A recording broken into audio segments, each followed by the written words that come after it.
Jeff Brotman got a law degree so that he wouldn't have to work in his dad's store. Still, somewhere along the way, he ended up co-founding a national retail empire. Costco is famous for the $400 million in toilet paper it sells a year and the $1.50 hot dog and soda special that hasn't changed in price since 1985. But beyond all the good value, it's Jeff's good values that endear Costco's nearly 70 million members to the company. This may irritate Wall Street, yet it's also what has made Costco such a success and Jeff Brotman such a good civic citizen in the Pacific Northwest. That's why he joins our exclusive list of the innovators. I'm Hanson Hossein. Welcome to 4 Feeds.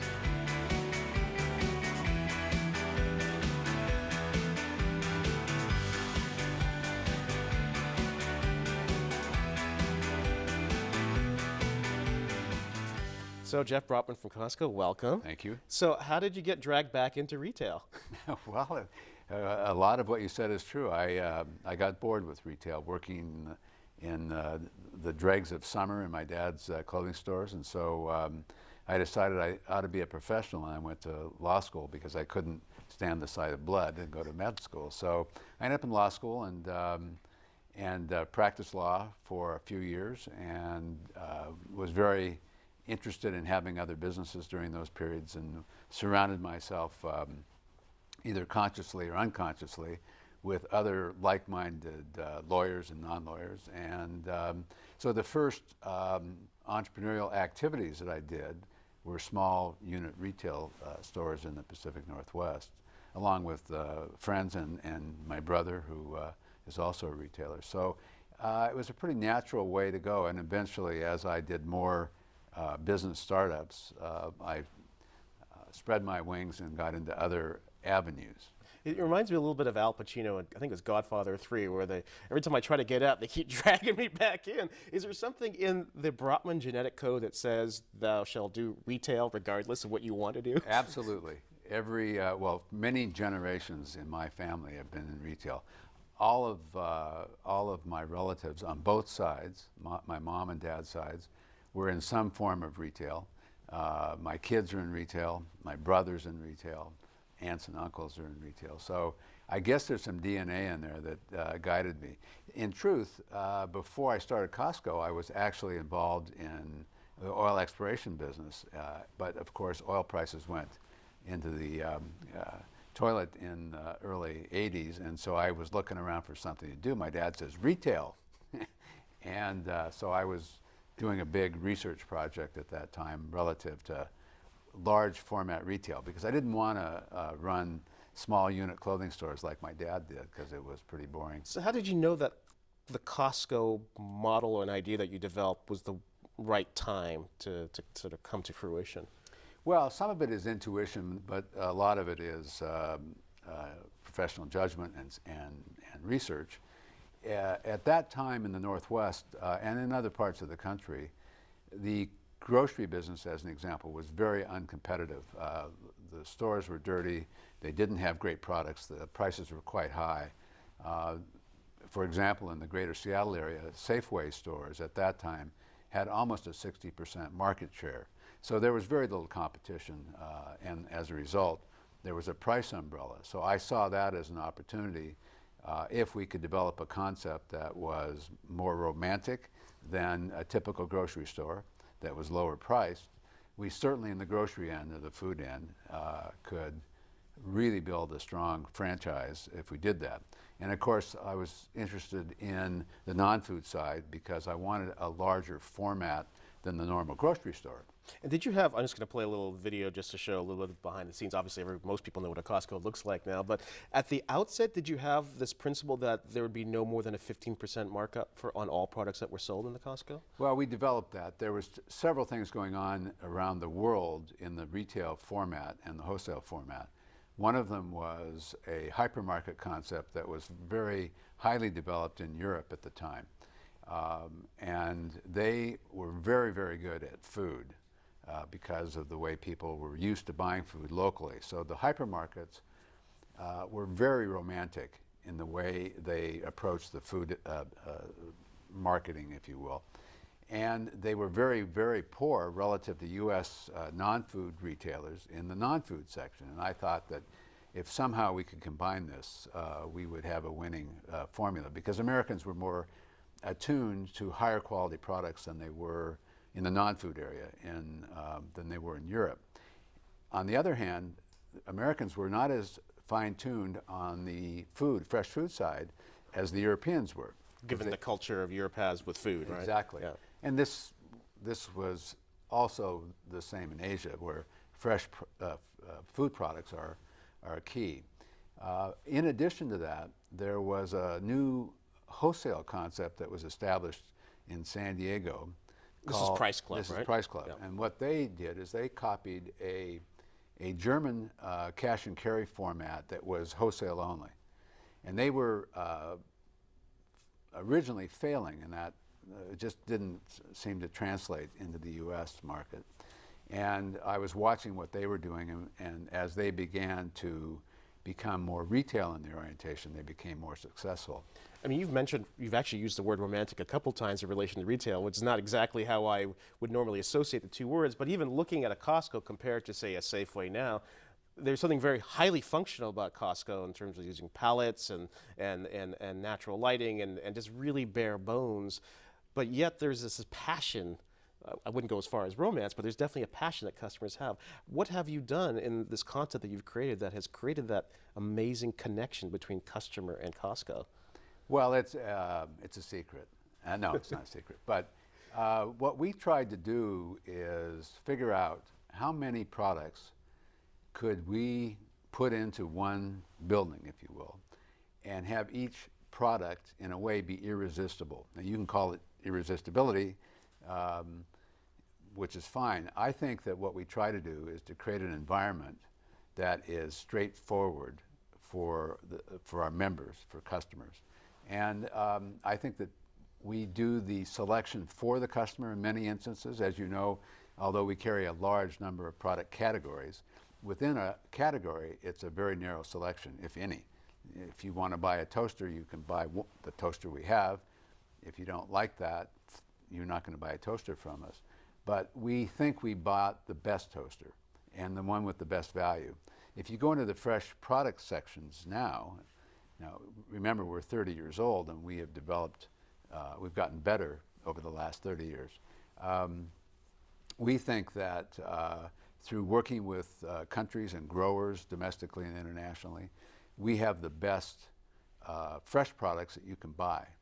And of course, the value equation is enormous. You know, we're going to talk about the value in those values when we get back, because I think that's really what really is the secret to your success. So we'll be right back with Jeff Brotman from Costco.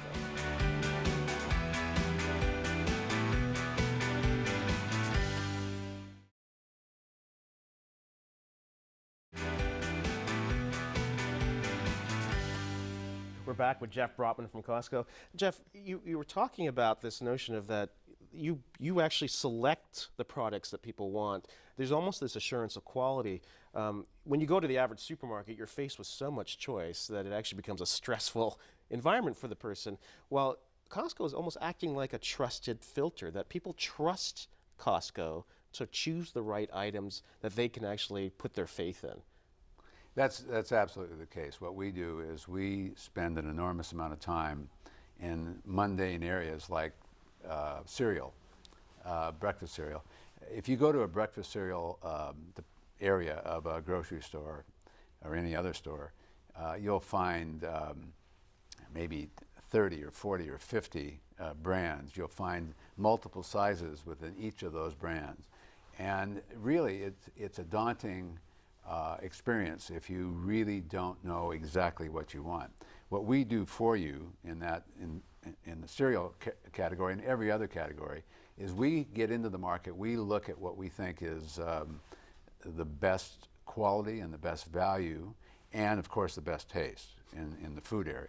And we make those choices for people. And obviously we don't have 100% market share in any food product, as an example. But a lot of people would rather have us do that pre-selection for them than to have to go through the stress of going to the grocery store. The side benefit of that is that we become the largest retailer of that particular cereal in the world, because that's all we're selling.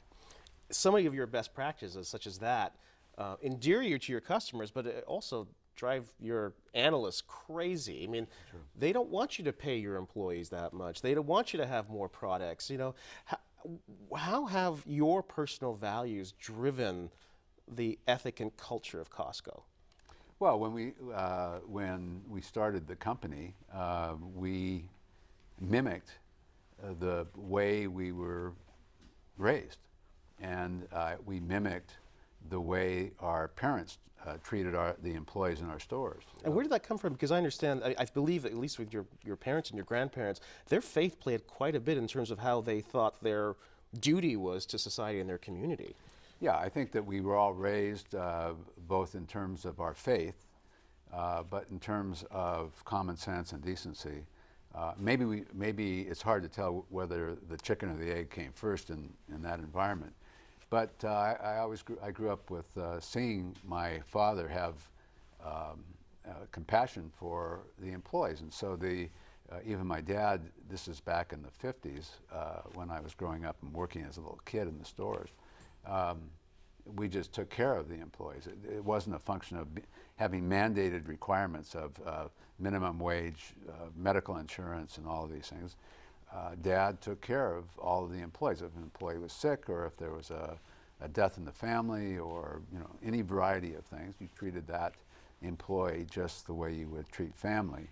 And same with my partner Jim. Grew up in that same environment. So how do you find the fortitude to resist the pressure from Wall Street that loves to see you cut employees and cut wages, but yet you manage to show success regardless? Well, the reason that we were able to do that is that we didn't really care about Wall Street. Even though we went public very early in our corporate existence because we needed to be able to compete with the Walmarts of the world, we felt that we had the duty to build a company and treat our employees right and treat the community right. And whatever happened, happened. We happen to believe that you can do a variety of things. You can treat your employees well, you can treat your members well, you can treat your suppliers well, and at the end of the day, your shareholders will be rewarded. That's a very long-term view. That is a view that doesn't exist on Wall Street even today. And a lot of the problems of American business today are laid at the feet of Wall Street because it's a quarter-by-quarter pressure. In our case, I guess it's easy to say that we didn't care because we made vast fortunes over many, many years as a result of sticking to those principles. So it's easy to say, for me to say, oh, okay, this is the way you ought to do it. But I'm a founder. They weren't going to fire me, probably. They weren't going to fire my partner, Jim. And we felt very comfortable and confident that we could carry out a mission that is unusual. Well, we'll be right back with Jeff Brotman to talk about how this region fed some of those values as well.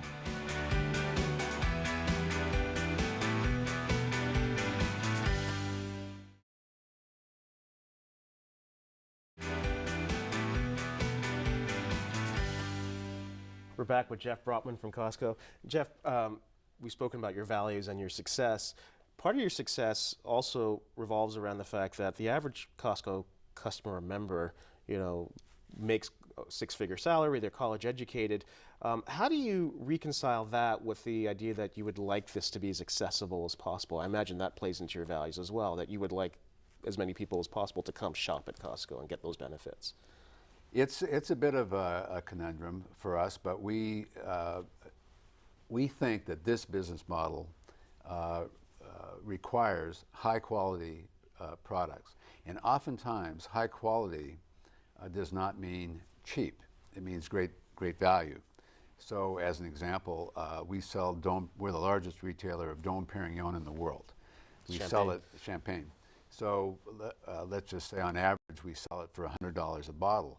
Well, there aren't that many people who are prepared to spend $100 on champagne, but it's a great value. It's probably half the price that they would pay elsewhere. So in a way, the merchandise selects out a certain customer group. So if you're not able to buy New York steaks, even if it's the best value in the United States, if you're not able to step up and buy that type of product, then you're not going to get the value of the membership. So what happens is the merchandise selects the member. So are you content to leave that other part of the market to, say, Walmart, even as they have their own competition, which is Sam's Club to Costco? We are. We are not very capable people. We can only do one thing right. And we felt that it was important to focus on those products and those product categories. And we weren't going to have 100% market share. We knew that going in. And so we had to leave the rest of the market behind. And as you know, we have a niche.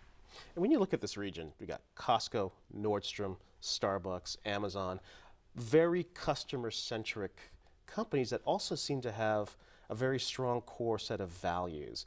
Is there something about this region that feeds that, or was Costco and Nordstrom the first to sort of set that tone and the rest have followed? I think that a lot of it deals with the families and the founders of these companies. If you look at Starbucks, one of the principal reasons, and I was on the board of Starbucks for many, many years in the early days, and worked with Howard to build the management team and build the employee benefit packages and things like that. So why did Starbucks end up to be so compassionate to its employees? Howard Schultz had lived through a series of things with his family in the East, and it reflected not in my backyard. He wasn't going to let that happen. And also he knew me, and he saw the value system that we had infused into Costco. I had seen what the Nordstroms had done relative to customer service. I knew all of that stuff. And we all kind of fed off of each other. And that goes back also, I think, to the Boeing situation back in the 60s. So that's amazing. So you have a community that feeds this culture, which seems to be almost polar opposite for what you get in the Northeast. So the Northwest has this unique approach. And it's global. So you're almost taking a very specific regional focus and culture and spreading it around the world, almost as an antithesis to the Wall Street culture. Yes, and I've been told many, many times, there's no need to do this in Japan, or there's no need to do this in Korea, or in Australia, and all of the countries that we operate in. And you can't sell hot dogs in Japan. Pizzas in the food court will never sell. In Japan, they told us that you can't sell dinner rolls because people don't use dinner rolls, and you can't have really sweet, gooey stuff because they don't eat it. And we just, what happened? Well, we are so simple, and we only know one way. I love your focus. We just opened up. Our feeling was that we could get started in those countries and see what happened. And the #1 seller in Japan in the bakery is dinner rolls. So, and we have huge hot dog business in the food courts and things like that. Oh, so these things, not only are we not adapting to Japanese culture, they want American culture, and that seems to be the key. Now, relative to the way we treat our employees in all those countries, that is different. And we can afford to do a lot more in those countries than we can here because of healthcare costs are lower. Well, I look forward to you've stuck to your guns. I look forward to discussing in our next segment about what your legacy might be based on everything that you've built. We'll be right back with Jeff Brotman.